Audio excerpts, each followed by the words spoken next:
Well, hello peeps. So today I was going to do a tier crafting video for you peeps, but we actually got some very nice tunings. So we're gonna do, of course, the tier crafting, and of course we're gonna go over the tunings, and it's a pretty nice patch. Everything is pretty much a buff, and for Demon Hunter as well, it's just all buffs. Now, obviously, we have to get into the tunings since they are obviously going to impact our tier crafting. And for Demon Hunter baseline, Immolation Aura damage increased by 6%, and Sigil Flame damage increased by 6%.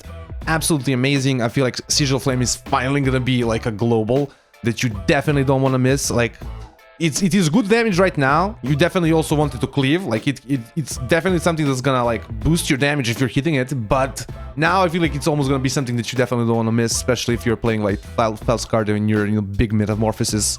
Immolation Aura just damage increased by 6%. Obviously, it's gonna be very nice.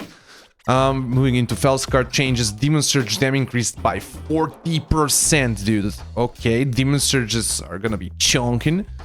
Burning Blades now deals 50% of listed ability damage over 6 seconds. It was 35, so a 15% buff to Burning Blades. I mean, which is a very huge part of your damage, especially with Felskar. This is just absolutely insane. And Flamebound now increases Immolation Aura critical damage bonus by 30%. Something that's not that big in PvP for us, but damn son, Felskar really got some buffs. I guess it was underperforming compared to Aldrachi reaver. In any case, peeps, Felskar is looking quite saucy, and I think most people definitely enjoy Felskar more. I'm definitely one of those people who likes both playstyles, but Felskar is definitely the easier playstyle, right? Moving into Havoc, Mastery Dominic Presence has its effectiveness increased by 25%, so we basically got the enemies necessary just baseline at this point, right? Like, it's not fully baseline, right, as we're gonna discuss on our channel, but like basically any means necessary at this point is right baseline. This is just to cover up for the fact that we lost any means necessary, and yeah, it's just a very nice thing. Soulscar damage reduced to 80% of your throw glaive. It was 100%. Now the only worrisome thing here is how is this gonna work for PvP? Is the PvP throw glaive damage still like reduced? Maybe they should look at that, because there's nothing in the PvP side of the things, right? There's no tunings, there's no buffs or nerfs, so I'm not sure how this is gonna impact the fact that the throw glaive or Soulscar actually deals less damage in PvP, right? Does this mean that this is also nerfed in PvP? Or is this like the new value of the ability, because it's like 96% in PvP, I think, right? Fire Inside now also causes your Immolation Aura to deal chaos damage instead of fire, in addition to its existing effects. So, any means necessary basically has been put into the kit into different places, right? You have baseline, just your mastery being more, better.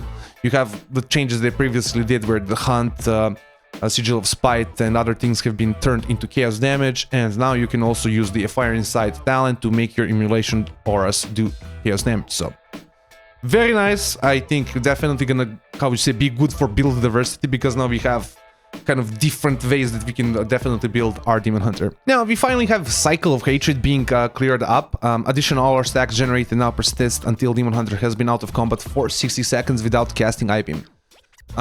It was kind of confusing how this was supposed to work, because you'd cast out the I-Beams, right, and then you just have the stacks basically forever, and I was thinking, like, are we supposed to think about this, stacks or something? Basically, once you cast out 3 I-Beams, you have this fully stacked up, and your I-Beams become a 25-second cooldown, and yeah, you're just gonna have a 25-second cooldown I-Beams after you've kind of been in combat for just a little bit, after you basically casted off your meta and like did like 3 I-Beams. So now the good thing for PvP is definitely the cooldown being more consistent, and yeah, I think this is overall just a very much a positive thing for us.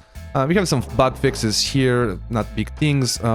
Felskard Enduring Torment increases Blade Dance and Chaos Strike damage while not in demon form by 15%, dude. So another buff to Felskard. Damn son, Felskard is looking very juicy, very juicy. And then we have some stuff for Vengeance. But before I let you get on with the video, I do have to inform you that only 4.3% of you subscribed. So if you have been enjoying the content, please consider smashing that subscribe button. Now lately, YouTube is restricting most of my videos for some reason, maybe because of my potty mouth, but regardless, if you want to keep up with the current Mikadika content, do consider smashing that notification bell. So peeps, here we are on the PTR, and we're going to be going over some hero talent specifics first. Fortunately, it doesn't seem like they've fully implemented the changes yet. But I do want to talk about the Aldrachi Reaver specifically, and I'm kind of worried about it because of us losing the tier set from Season 1. Unfortunately, the tier set from Season 1 really kind of beats out the clunk out of Aldrachi Reaver with kind of, you know, you use your Blade Dance, right? And then you get your Reaver's Glaive, and then you basically have to wait for, like, you know, 7 to 8 seconds to get to actually use your combo, right? So it's like feels so clunky to play sometimes. And I'm one of those people who kind of doesn't mind that. I kind of gotten used to it. But the tier set really fixes that issue. Like, the tier set fixes that. It very rarely does it feel like you get locked out. Only if you get, like, really bad RNG that you get, like, no resets going. But, like, usually you're gonna get, after, like, a third Chaos Strike, you're gonna get, like, the reset going on the Blade Dance. So I think this is definitely something that's gonna end up hurting Aldrachi Reaver. Compared to Felskar, which I feel like Felskar does not really, like, care for it. Obviously, the Season 2 tier set is... Yeah, you know what I think about it if you've watched my previous videos, but yeah, it's not good, and yeah, it doesn't matter, I feel like, for Felskar. Now, before we get into the talent specifics, I did want to go over some PvP talent stuff. I think, actually, Sigil of Mastery might actually be good to run, finally, because... because of actually Cycle of Hatred working how it works right now, and you basically having like a constant 25-second cooldown, you're gonna come at a point where Sigil of Flame is not gonna, you know, combine with your I-beams. And for Felskar, that's something you definitely want. So obviously for Felskar, I think Sigil of Mastery actually becomes like a good talent to run, and probably the talent that I'm gonna run instead of Blood Moon, because Blood Moon is definitely something that's more right for Aldrachi Reaver, making sure that you get those souls. So basically, yeah, Sigil of Master is like something that I would think about. Illidan's Grasp is... I don't know, I just feel so suspicious about it. I'm definitely looking forward to testing it out once it goes live, because I feel like it's something that you're gonna have to test out in a lot of different situations to see if it's actually worth running. Definitely not gonna be running this, I think, in arenas, but in Battlegrounds, I think it might have some... good interesting uses, especially like for trying to like move out healers or even kidnapping people, right? Like you can go and kidnap a healer and put them into your own team. So we'll see. I feel like in solo RPGs this actually has some potential, and in BGs in general, right?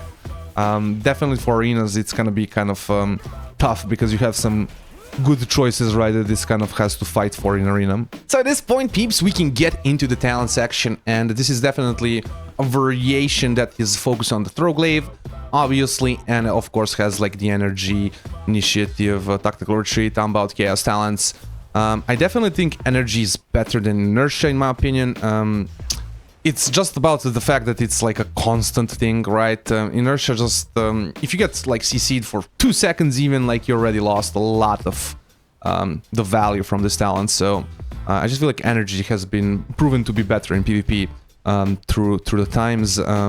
It's gonna be hard to get Blind Fury if you're playing kind of a build like this. You can kind of try and sacrifice...